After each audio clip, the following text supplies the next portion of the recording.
Le chef du gouvernement par intérim s'adressera au monde entier depuis la tribune des Nations Unies ce samedi 24 septembre. Quel sera le contenu du speech de colonel Abdoulaye Maïga à cette 77e Assemblée générale? Nos envoyés spéciaux vont tenter de répondre à la question. Construit en 1855, le fort de Médine, premier ouvrage militaire du temps colonial, attire encore beaucoup de touristes. Le RTM CAI vous invite à redécouvrir la bâtisse qui renferme à la fois des moments de réjouissance et de désolation de l'histoire du temps colonial du Soudan français. Toujours à CAI, gros plan ce soir sur Ahmed Niang. À presque 100 ans, il fut l'un des précurseurs des activités économiques post-indépendance du Mali.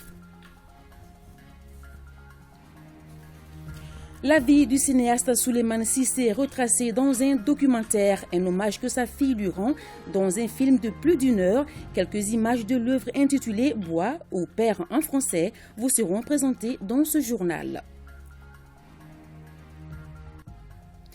La finale de la Coupe au terme se prépare. La commune 6 qui joue contre la commune 4 est en plein préparatif dans son fief. On en parle en fin d'édition. Bonsoir, merci de nous suivre. Le Premier ministre par intérim est à New York pour prendre part à la 77e Assemblée générale des Nations Unies. Le colonel Abdoulaye Maïga s'adressera au monde entier depuis la tribune de l'organisation ce samedi 24 septembre.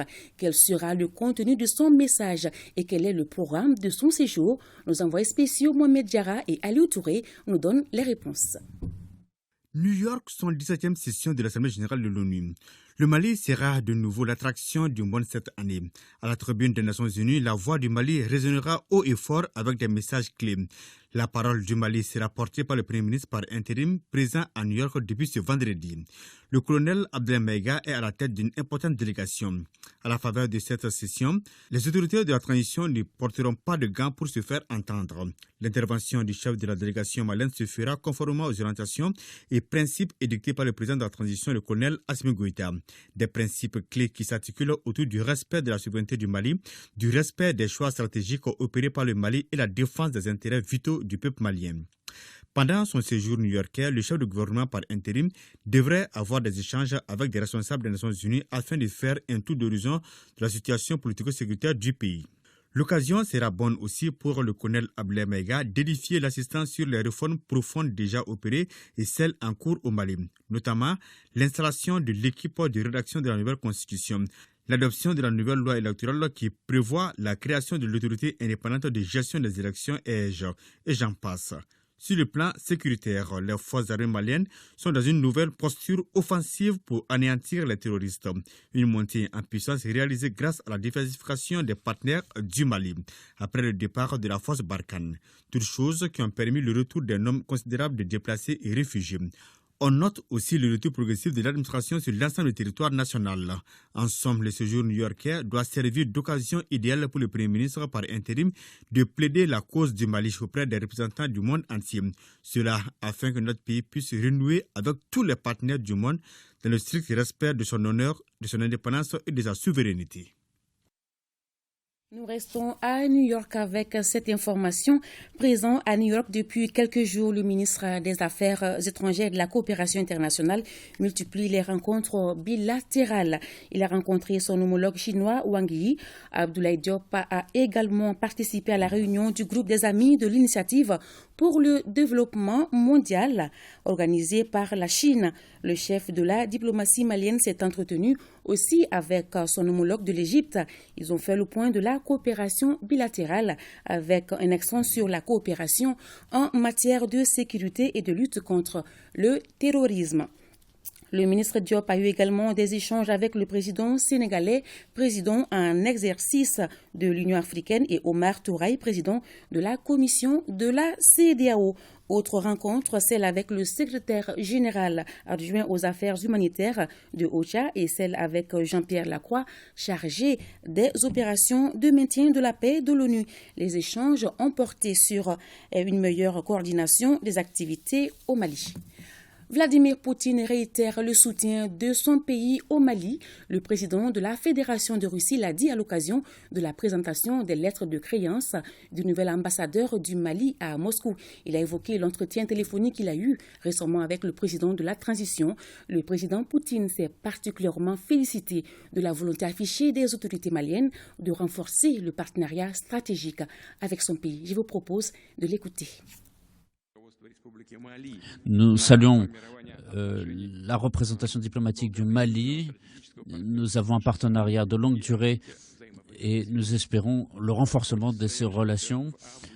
Et en mois d'août, j'ai eu une discussion prolongée avec l'autorité du gouvernement temporaire et nous sommes mis d'accord sur la nécessité de poursuivre nos efforts communs en matière de lutte contre l'extrémisme religieux et le terrorisme. Et la Russie continuera à apporter tout son soutien au peuple malien et notamment en matière alimentaire, de produits industriels et d'engrais. Nous continuerons à travailler dans le domaine humanitaire et intellectuel avec notamment le nombre de places pour les citoyens maliens souhaitant faire leurs études dans les universités russes. Le Mali fête son indépendance et nous souhaitons sincèrement tous les Maliens pour cette fête. En image, diplomatie toujours avec l'ambassadeur du Mali auprès du Royaume de Belgique, El Hadji Alousseini Traoré, qui a présenté ses lettres de créance à son Altesse royale Philippe de Belgique. À l'issue de la cérémonie protocolaire, le diplomate malien a eu un entretien en tête-à-tête avec le souverain belge qui s'est montré très concerné par la problématique de la sécurité dans le Sahel en général et au Mali en particulier. Très au fait des questions politiques africaines, le roi Philippe et l'ambassadeur Traoré ont échangé sur l'évolution de la situation politique au Mali.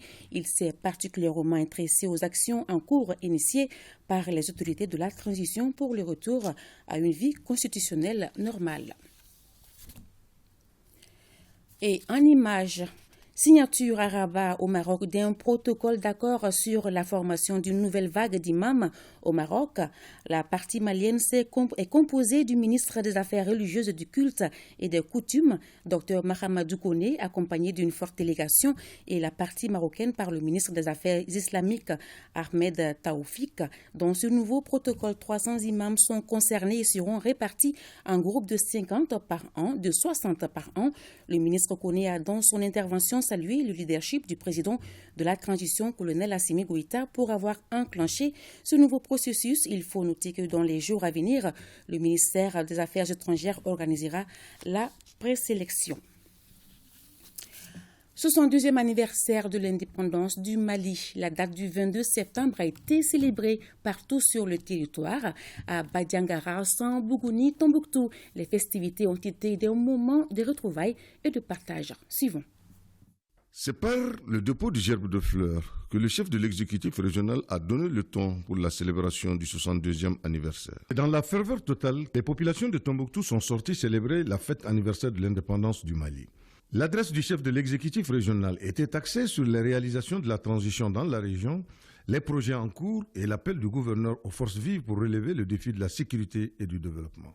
Avec l'appui des plus hautes autorités et de nos partenaires, nous restons résolument engagés dans les jours à venir à mettre en œuvre des actions à fort impact social, à travers notamment la création et l'opérationnalisation de la région militaire de Gourma-Raous, la construction d'un camp militaire à Diré, la création et la construction d'un poste de sécurité à Tonka, la pose de la première pierre des travaux d'extension et de modernisation de l'hôpital régional de Tombouctou par le président de la transition, son Excellence le colonel Assimi Goïta, chef de l'État. Le caractère inédit de cette édition est le fait de renouer avec le défilé civil qui a regroupé l'ensemble des fêtières, corporations, syndicats et autres forces vives de la région. Toute chose qui a mobilisé les politiques, autorités coutumières, traditionnelles et religieuses de la ville de Tombouctou. Pour la beauté de l'événement, les forces armées dans toutes leurs composantes militaires et paramilitaires ont émerveillé le public au cours de leur passage,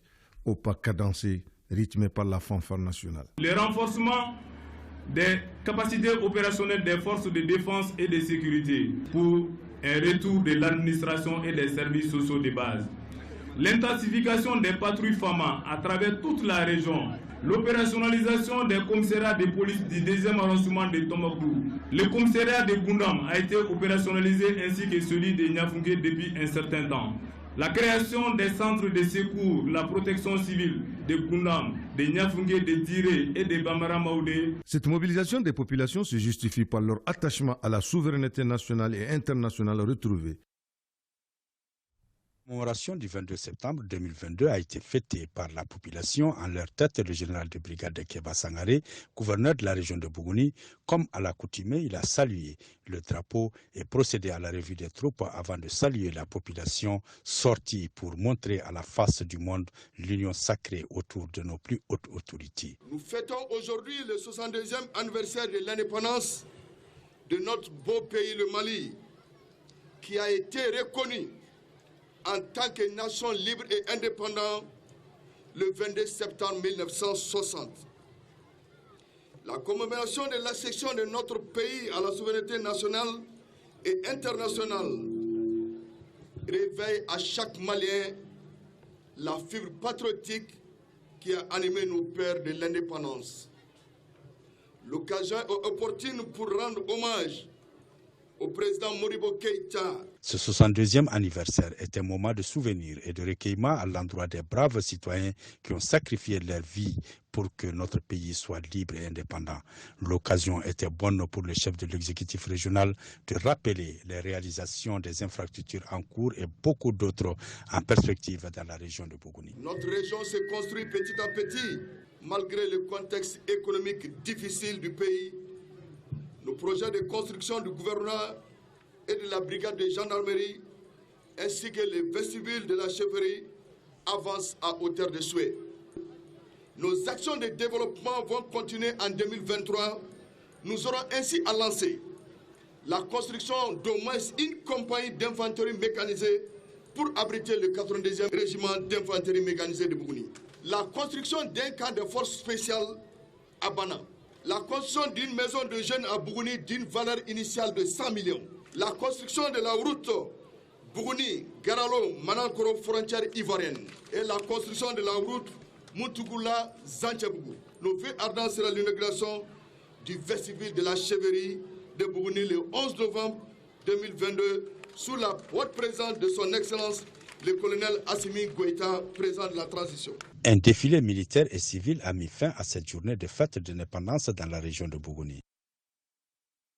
Le Mali souffle ses 62 bougies dans un contexte de fierté unanime. Ce raffermissement de notre souveraineté nationale est célébré dans la ferveur par les Sanois sortis massivement. La revue des troupes par le gouverneur et la montée des couleurs ont donné le ton des événements. La présente commémoration nous offre donc avant tout une occasion de continuer à nous responsabiliser chacun à son niveau, à raffermir les liens de fraternité, de cohésion sociale entre Sanois. Elle appelle chacun à apporter sa pierre pour la construction du Maliba. Dans la nouvelle réorganisation territoriale, la région de San aura 6 cercles et 16 arrondissements, dixit le gouverneur. Une opérationnalisation en marche en témoigne ces grands chantiers prévus en 2023. Il s'agira entre autres de la construction et l'équipement des bureaux du gouvernorat de la région, la construction de la résidence du gouverneur et les logements d'astreinte pour les membres du cabinet, la construction d'un camp militaire, la construction du centre de perfectionnement préfectoral de San, la réhabilitation et ou la construction des bureaux et logements du préfet de San et ses 2 adjoints, la réhabilitation du pied-à-terre du cercle de San, la dotation du sous-préfet central de San et celui de l'arrondissement de Djeli en moyens de déplacement, la réhabilitation ou la construction des bureaux et logements des sous-préfets des arrondissements de Si, Téné, Djeli, Suruntuna, Kimparana et Kassurula, la construction de la brigade territoriale de gendarmerie de Benena, etc. Ces allocutions d'espoir laissent place au traditionnel défilé. Associations et groupements de la société civile, les chasseurs, le folklore du terroir, bref, toutes les couches socio-professionnelles ont répondu présentes. Les forces de défense et de sécurité ont suivi la cadence. Il s'agit de la garde nationale, la gendarmerie nationale, la police nationale, la protection civile et l'armée de terre. De nombreux jeux de divertissement ont également égayé le public. Un autre temps fort de la fête de l'indépendance 2022 à 100, la marche aux retraites au flambeau exécutée à la veille par une foule acquise à la cause. À Bandiagara, la célébration du 62e anniversaire de l'indépendance du Mali a commencé par le dépôt des gerbes de fleurs à la place Nakabanou Tembeli.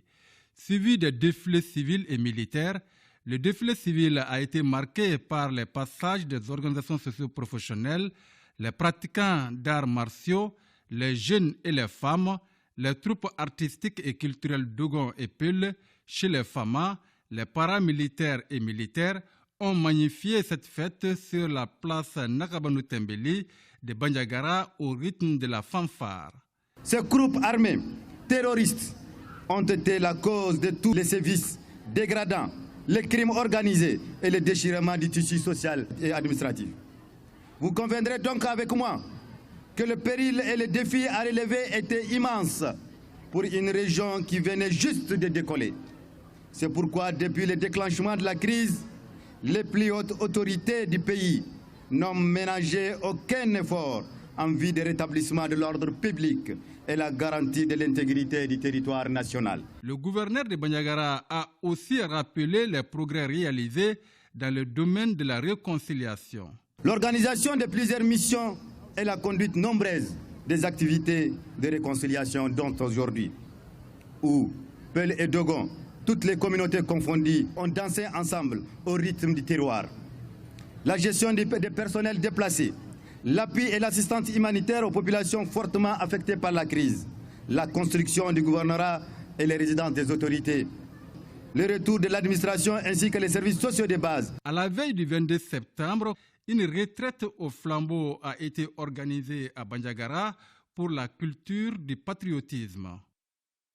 Remise des insignes, défilés et bien d'autres activités ont émaillé la fête du 22 septembre à Nara et à Douanza. Des danses folkloriques, la course des ânes et un match de football ont marqué la journée.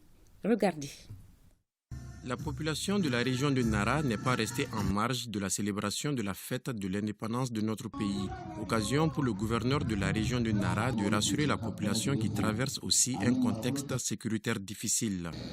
La perturbation des activités agricoles, d'élevage et de pêche, la survenue de la pandémie de la COVID-19 depuis 2020, la fermeture de plusieurs écoles en raison des menaces terroristes.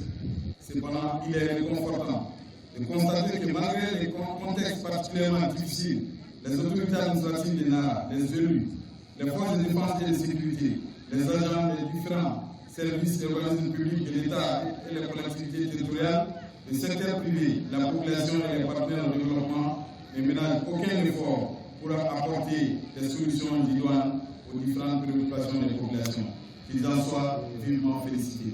Le gouverneur a aussi remis des insignes et le drapeau aux chefs des villages de la région. L'année a pris fin par le défilé des pionniers, des artisans, des chasseurs, des syndicats des travailleurs et des transporteurs, entre autres. À Douanzan, les festivités ont été marquées par un défilé militaire en présence des autorités administratives, coutumières et religieuses. Toujours dans la mouvance du 22 septembre, ici à Bamako, le Parti Rassemblement démocratique africain RDA Mali réunit ses militants autour d'un séminaire, 2 jours d'échange sur l'histoire, la vision du parti et surtout sa contribution à la réussite de la transition. La rencontre est également mise à profit pour fixer les orientations en lien avec les futures échéances électorales. Commentaire Boubacar Babli Touré. Le Rassemblement démocratique africain, RDA Mali, organise son premier séminaire. Le parti célèbre ce 22 septembre l'an 1 de sa création.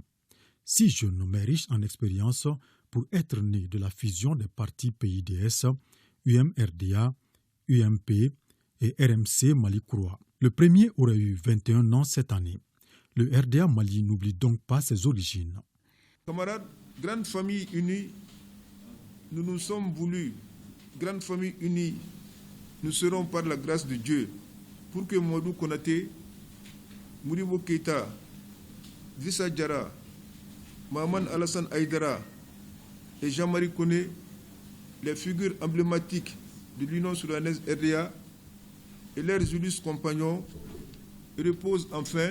Pour son premier anniversaire, le parti se donne le temps de faire la revue de son parcours, d'actualiser sa vision et aussi de discuter de sa contribution à la réussite de la transition.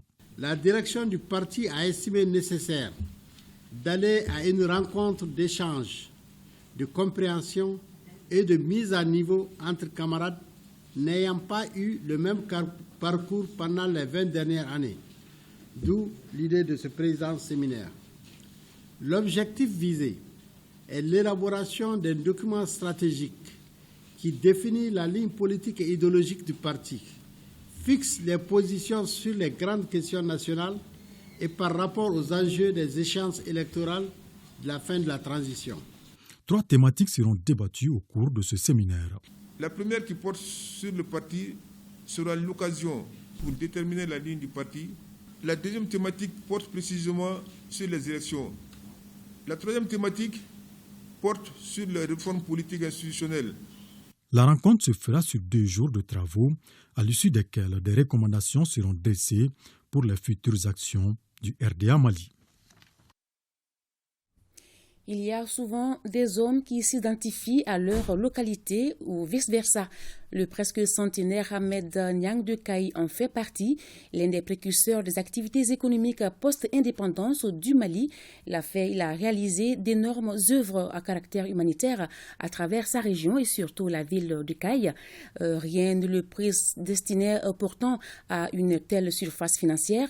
Contraint d'abandonner l'école dès la 6e année, il devient un opérateur économique influent avec souvent plusieurs casquettes.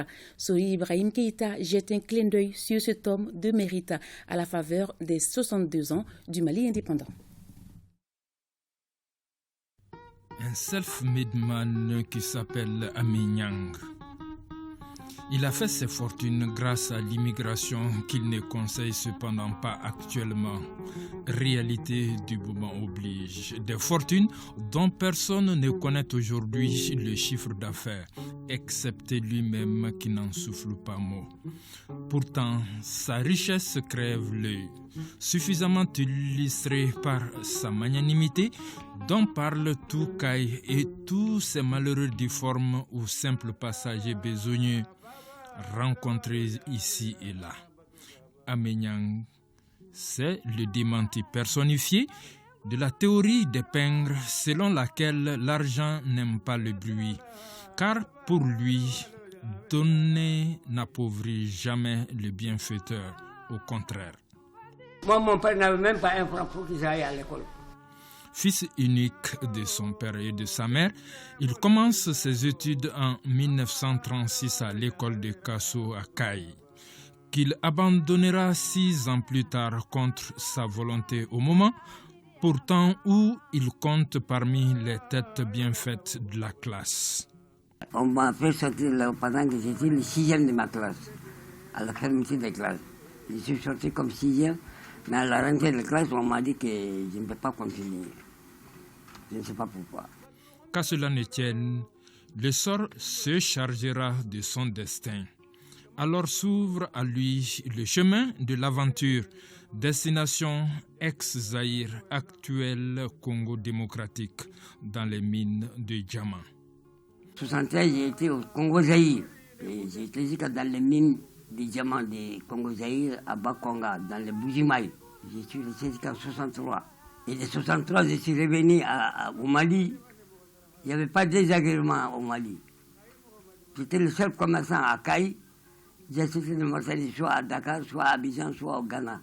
Mais personne ne voyageait. Moi, j'étais le seul commerçant. Retour à Kaï, il s'essaie au commerce qui lui réussira. S'accommodant de tous les régimes politiques qui se sont succédés, il sait multiplier ses activités économiques pour ne pas mettre tous ses œufs dans le même panier, participant activement, sans tambour ni trompette, aux actions de développement de sa ville bien-aimée, la cité des rails, et la région entière. C'est en 1965 qu'il effectue son premier pèlerinage et le tout dernier voyage à la Mecque à 95 ans. leader religieux indéboulonnable de la région depuis 29 ans. Le 19 janvier, j'ai quitté la Mecque pour Bamako. C'est mon dernier voyage.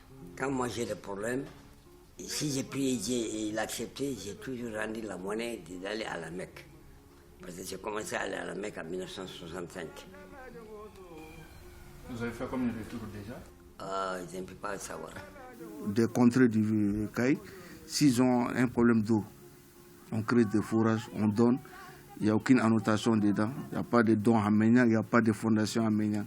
Il le fait comme ça. C'est un partisan de paix et de stabilité. Il me rappelle le sage Mahatma Gandhi. C'est un vieux qui a toujours prôné la paix et la stabilité. Sa connaissance du Mali profond, pour l'avoir sillonné à maintes reprises, lui a permis d'enfiler souvent le manteau de grand médiateur dans des conflits qui déchirent les contrées proches et lointaines. Partisan de la paix et de la stabilité qu'il s'est révélé au bout du compte. Sa première distinction, reconnaissance nationale, chevalier de l'ordre national, il l'obtient en 1900.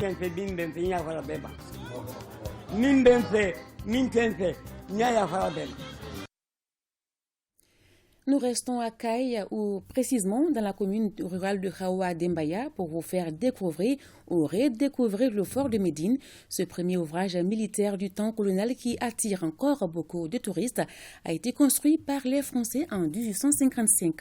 Le fort de Médine renferme à la fois des moments de réjouissance et de désolation de l'histoire du temps colonial du Soudan français. Suivant nos guides Balkissa Sadibou Chérif Aïdara et Lassina Keita. Le fort de Médine, véritable œuvre architecturale et symbole de résistance historique. Sur cet impressionnant ouvrage militaire fait de pierre, nous retrouvons M. Brahima Sissoko, enseignant devenu par amour agent de la mission culturelle de Caille et guide principal du fort de Médine. Il nous révèle que cet ouvrage, bâti en 45 jours sur une superficie d'environ 6 hectares par 900 personnes, retrace de fabuleux événements qui se sont passés pour la première fois depuis l'époque coloniale au Soudan français. La première école française de tout le Mali est là, en 1870. La première gare de chemin de fer, la première infirmerie, même la première prison, le premier port militaire et commercial aussi. Donc tout ce qui est trait avec l'administration française là, a commencé par Médine ici. Y compris même en tout cas le premier monument français. Le premier mariage mixte a eu lieu à Médine ici, avec Ferdinand Duranton, qui fut le premier Français à venir à Médine en 1828. Et il en a profité pour marier la fille du roi Sayoba Diallo. Donc le couple a eu 3 enfants. Les 2 garçons sont morts en France, c'est Marie Duranton qui repose au fort ici. Donc elle est considérée comme la première métisse du temps colonial. Flashback sur l'histoire de Médine. Encore appelée Hawa Dembaya, la commune fut fondée en 1826 par Hawa Demba Diallo, un roi dont elle prit le prénom. Elle est devenue au fil du temps un centre commercial très florissant, attirant ainsi des missions commerciales françaises et wolof. Il fallait donc protéger la ville contre d'éventuels envahisseurs. C'est ainsi que fut construit le fort en 1855 sous le règne de Djouga Sambala Diallo, 3e roi de Médine, qui cherchait aussi à se protéger d'El Hadj Oumar Tall et ses troupes. Les Français ont construit le fort pour leurs intérêts. Et aussi, El Hadj Oumar Tall aussi montait aussi en puissance vers cette zone-là. Donc c'est pourquoi 2 ans sur la construction du fort, précisément le 20 avril 1857, les commandants de l'armée sont venus acheter le fort français et le Tata de Roua pendant 3 mois. Et il a donc fallu l'intervention du général fédéral maintenant pour le fort et le village soit libéré. C'est un grand événement. Après cette victoire contre les troupes tout couleurs d'El Hadj Oumar Tall en juillet 1857, commença le côté sombre de l'histoire du fort. Beaucoup de nos ancêtres se sont fait embarquer sous l'œil impuissant des leurs pour un voyage sans retour en Europe. Des moments pleins d'émotions, nous relate le guide Sissoko. Le bateau de ravitaillement du fort, ces bateaux amenaient tout le ravitaillement en nourriture, en munitions et tout le matériel. Mais retrouvés malheureusement avec des esclaves. Ce n'était pas un port négrier comme on le dit, comme les autres. Et c'était avec horreur, désolation, beaucoup d'émotions, larmes aussi, qu'on peut voir pour enchaîner, partir à jamais. C'est pourquoi on appelle là-bas la mauvaise porte, du rapport non-retour, qu'on le Gouré, Ouida au Bénin, Cape Coast au Ghana, Zanzibar en Tanzanie, etc., etc. Mais ça, départ du bateau, il y avait autant de cris, de larmes et de lamentations, puisque l'homme et la femme étaient séparés, la femme et les enfants, les frères sont séparés entre eux. Puisque ce jour-là, s'ils n'avaient pas le même maître, ils vont jamais partir ensemble. de l'eau de séparation, comme disait le grand philosophe Spinoza, ma puissance est mon droit.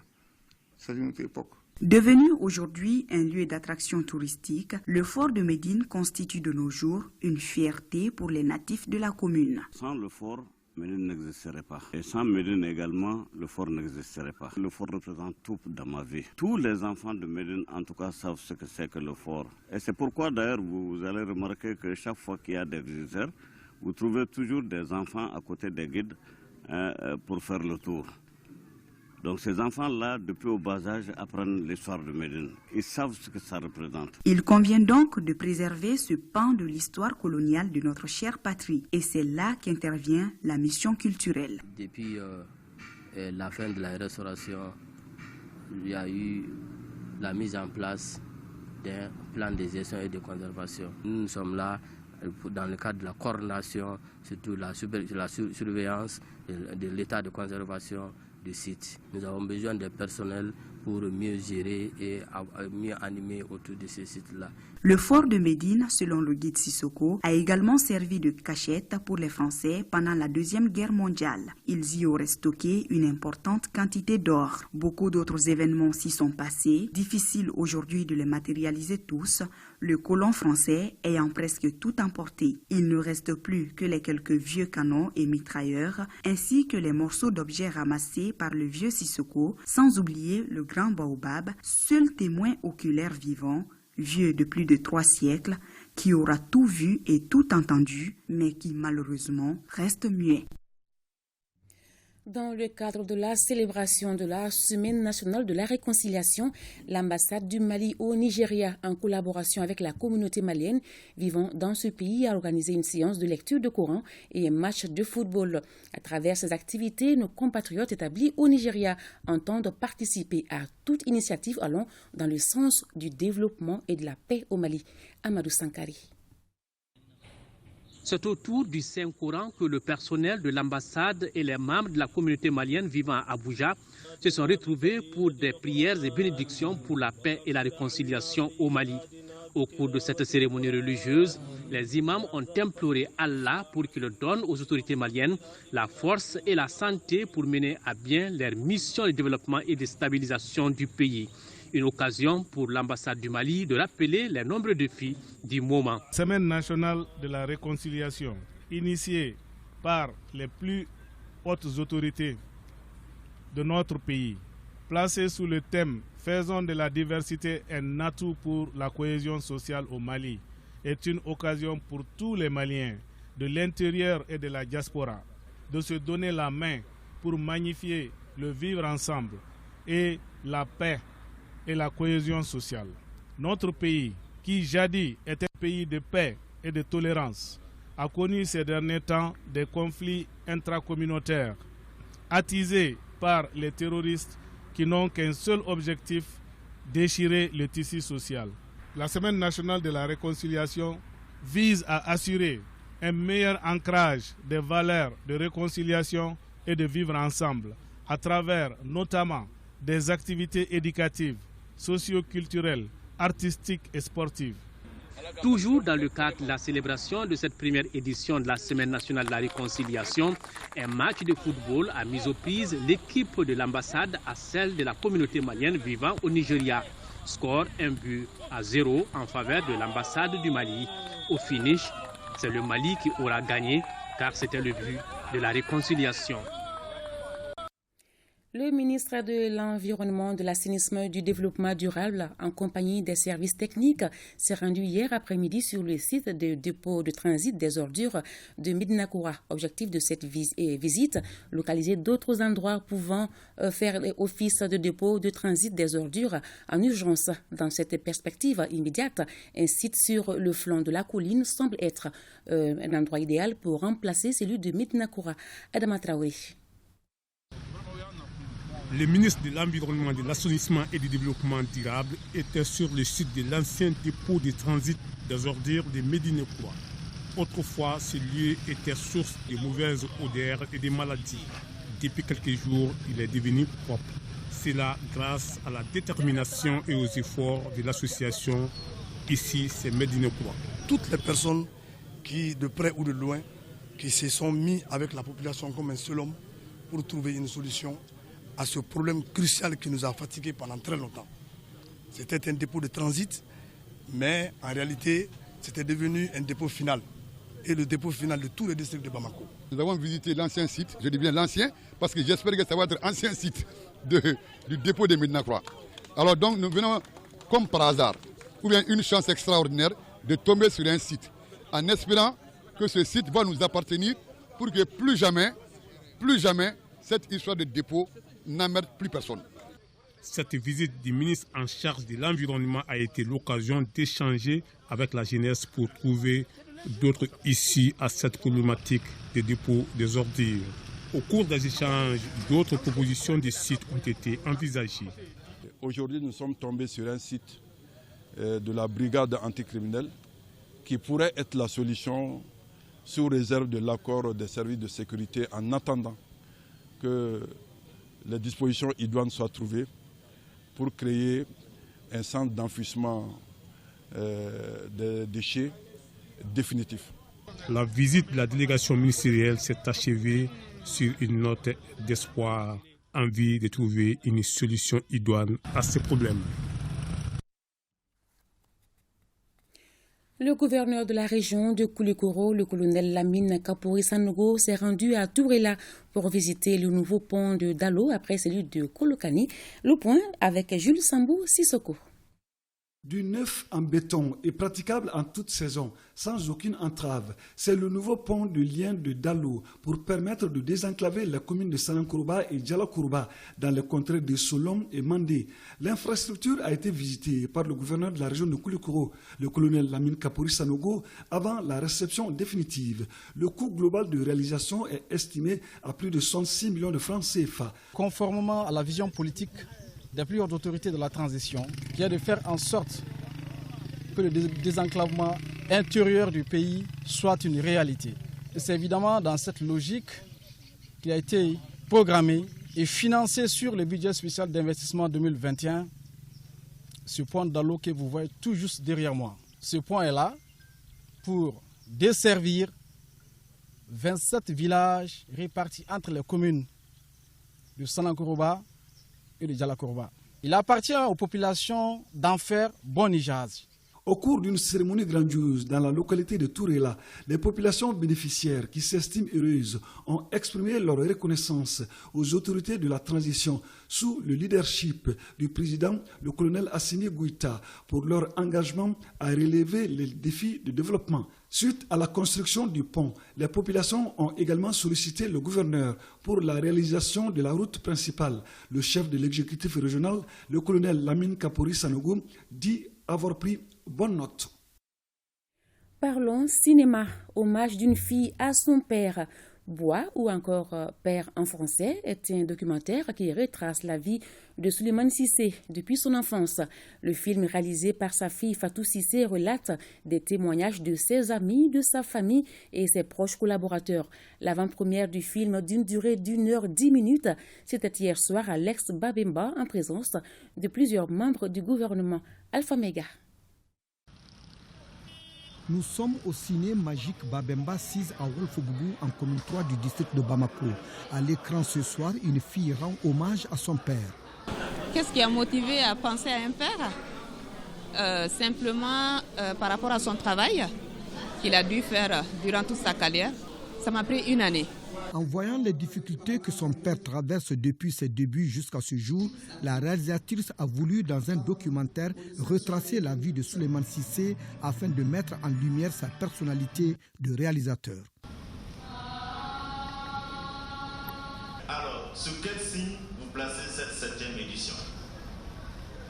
Cette 7e édition, je la place sous le signe du travail. Hommage d'une fille à son père est donc le combat de Souleymane Cissé, une figure majeure du cinéma malien. Je remercie bon Dieu de m'avoir donné cette chance-là, d'avoir des enfants qui pensent à moi. Ça fait plaisir. Toute la richesse du film résulte de ce qu'il s'agit à la fois de l'histoire d'un homme, d'un artiste et de multiples et vastes histoires à l'échelle d'un art, à l'échelle d'une époque, surtout à l'échelle du monde entier. C'est un film qui communique, puisqu'il nous communique à nous tous. Je vous ai dit que je me suis senti concerné, je me suis vu au bord du fleuve, dans la savane, et ainsi de suite, et même dans la ville de Bamako. C'est un film passionnant, qui nous interpelle, j'ai dit, pour notre avenir. Le 7e art, c'est un art à célébrer, c'est un art à maintenir en vie et c'est un art à encourager. À la fois de tous les producteurs, de tous les amoureux du 7e art, c'est de leur dire les encouragements du département. Souleymane Cissé, un homme qui a représenté certains des grands enjeux de son temps, les a éclairés, en a porté le poids sur ses épaules. Lui, l'auteur de grands films qui appartiennent au patrimoine mondial du 7e art. Des films comme 5 jours, Demousso, Bara, Fien, Yélé et Wati ont construit la vie de Souleymane Cissé et ont mis en partage pour des publics multiples et différents de perspectives historiques et culturelles. Des films qui ont contribué tout simplement au changement de valeur de ce pays. Je pense que c'est un message d'espoir, comme il l'a toujours fait. C'est de toucher du doigt tous les problèmes de notre société. Le pouvoir, l'engagement, la générosité, ce sont des choses qu'il faut magnifier et saluer son œuvre. Fatou Cissé est une sortante de l'université de Cannes en France, filière psychologie, qui se forme au métier de tourisme et qui vient de se faire découvrir des talents de cinéaste en rendant hommage à son père. Sport, football. Les Aigles du Mali jouent en ce moment un match amical contre la Zambie. À 10 minutes de la fin du match, le Mali mène 1-0, but de El Bilal Touré. Sport toujours, football, la finale de la Coupe ORTM édition 2022 se jouera ce samedi 24 septembre au stade Mamadou Konaté à l'affiche Commune 4, Commune 6. Coup d'envoi 16h. Bemba Sibi et Salif Ouedraogo sont allés à la rencontre des deux finalistes. Suivons. La commune 4 affûte ses armes à la veille de la finale de la Coupe ORTM édition 2022. La tenante du titre ne perd pas de vue la détermination de son adversaire à s'imposer pour la troisième confrontation dans cette compétition. C'est un tournoi des jeunes, il y a un manque de concentration. On prend des buts, donc on a un peu travaillé sur cet aspect, c'est le côté concentration. Quand même, ça va quand même, avec les préparations qu'on a fait avec nos entraîneurs. La confiance règne du côté de la commune 4 quant à l'issue de cette finale. Toutes les dispositions nécessaires ont été prises sur le terrain et puis hors du terrain. La préparative chez nous, ça se passe depuis le début de la saison jusqu'à la fin. La mobilisation elle est très forte parce que nous avons commencé avec toutes nos autorités, sans exception, pour qu'on aille comme un seul homme pour supporter notre équipe. La mobilisation sera donc à hauteur de souhait si on s'en tient aux propos de l'édile de la commune. Battue en finale l'an dernier par la commune 4, la commune 6 a l'occasion de prendre sa revanche cette année. Une opportunité que le district 6 ne veut surtout pas rater. C'est pourquoi le staff technique et ses joueurs sont à pied d'œuvre pour préparer au mieux cette finale de l'édition 2022. C'est un adversaire coriace, franchement. Ils ont été là l'année passée et cette année encore ils sont là. Ce n'est pas par hasard. Je pense qu'on doit bien préparer ce match-là pour pouvoir bien les contrecarrer. Avec un parcours sans faute, cette année, 4 victoires en autant de matchs, 9 buts marqués et seulement 1 encaissé, les pensionnaires de la commune 6 semblent cette fois-ci bien partis pour se venger de la commune 4. Je crois que la pression, c'est du côté de la commune 4, pas de notre côté. C'est vrai, ils nous ont battus l'année passée en finale, c'est vrai, mais nous, on n'a pas démérité. Avec dans son effectif pas moins de 10 rescapés de l'édition 2021, la sélection de la commune 6 est l'une des mieux structurées de la compétition cette année. C'est pourquoi les autorités municipales sonnent la mobilisation. Je vois déjà cette coupe ORTM dans les mains des populations de la commune 6. Et je peux vous rassurer déjà que toutes les dispositions sont prises par les autorités communales pour que la mobilisation soit à la hauteur pour supporter son équipe et rapporter la coupe ici en commune 6. Les atouts nous les avons mis de notre côté, vu les statistiques que nous avons eu à faire. Un seul but encaissé, 9 buts marqués, je pense. Je pense que ça, c'est des statistiques d'un champion. Oui, l'équipe de la commune 6 compte bien inscrire son nom au palmarès de la Coupe ORTM cette année. Voilà, l'ouverture du stade est prévue à 12h et l'émission Samedi Loisirs est délocalisée sur place. À suivre après ce journal, un débat sur l'évolution du football et du basketball de l'indépendance à nos jours, les temps forts et les grands succès dans les deux disciplines. Le débat sera animé par Koji Sibi et Fotigui Tunkara. Et je vous rappelle l'information principale de ce soir. Le Premier ministre par intérim est à New York pour prendre part à la 77e Assemblée générale des Nations unies. Le colonel Abdoulaye Maïga s'adressera au monde entier depuis la tribune de l'organisation ce samedi 24 septembre. Intervention à suivre en direct sur nos antennes à 13h20 temps universel. Ainsi prend fin ce journal. Merci et à demain 20h, Inch'Allah.